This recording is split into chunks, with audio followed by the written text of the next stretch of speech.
ભરૂચની ઐતિહાસિક જામા મસ્જિદના ભોયરામાંથી પ્રાચીન મૂર્તિઓ મળી આવ્યાના દાવા અને તે સંબંધિત વિડીયો ફોટા સોશિયલ મીડિયામાં વાયરલ થયા બાદ સમગ્ર જિલ્લામાં ચર્ચા અને વિવાદનો માહોલ સર્જાયો છે। આ મુદ્દે આજે જામા મસ્જિદના ટ્રસ્ટીઓ તથા મુસ્લિમ સમાજના આગેવાનો દ્વારા જિલ્લા કલેક્ટરને રજૂઆતો કરવા પહોંચ્યા હતા। તેઓએ વાયરલ સામગ્રી પ્રસારિત કરનારાઓ સામે કાયદેસરની કાર્યવાહી કરવાની માંગ ઉઠાવવામાં આવી હતી। મુસ્લિમ સમાજના આગેવાનોનું કહેવું છે કે સોશિયલ મીડિયામાં જે ફોટા અને વિડીયો વાયરલ થઈ રહ્યા છે તેની સત્યતાના હકીકત અંગેની તપાસ સંબંધિત સરકારી તંત્ર અને પુરાતત્વ વિભાગ દ્વારા થવી જોઈએ। કોઈ સત્તાવાર તપાસ પૂર્ણ થયા વિના ભ્રામક માહિતી ફેલાવી અને ધાર્મિક ભાવનાઓને ઉશ્કેરવાનો પ્રયાસ કરવો ગંભીર બાબત છે। જામા મસ્જિદ ટ્રસ્ટ દ્વારા સ્પષ્ટપણે જણાવાયું છે કે ભવિષ્યમાં પણ આ સ્થળ જામા મસ્જિદ તરીકે જ અસ્તિત્વમાં રહેશે અને મસ્જિદની કાનૂની તથા ધાર્મિક સ્થિતિ અંગે કોઈ શંકાને સ્થાન નથી।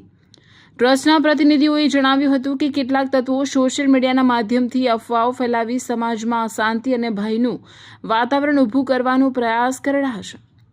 ટ્રસ્ટીઓએ જિલ્લા કલેક્ટરને રજૂઆતમાં માંગ કરી હતી કે વાયરલ થયેલા ફોટો અને વિડીયો અંગે ઊંડાણપૂર્વક તપાસ કરવામાં આવે તેમજ કોઈપણ પ્રકારની ખોટી માહિતી ફેલાવી કોમી સૌહાર્દને નુકસાન પહોંચાડવાનો પ્રયાસ કરનારાઓ સામે કડક કાયદેસરની કાર્યવાહી કરવામાં આવે।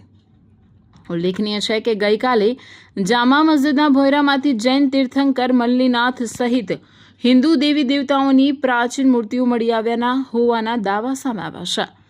આ ઘટનાના ફોટા અને વિડીયો સોશિયલ મીડિયામાં ઝડપથી વાયરલ થતા મામલો ચર્ચાના કેન્દ્રમાં આવ્યો છે। જો કે મૂર્તિઓની વાસ્તવિકતા, તેનો ઇતિહાસ અને તે સ્થળ સાથેનો સંબંધ હજુ સુધી સત્તાવાર તપાસનો વિષય છે।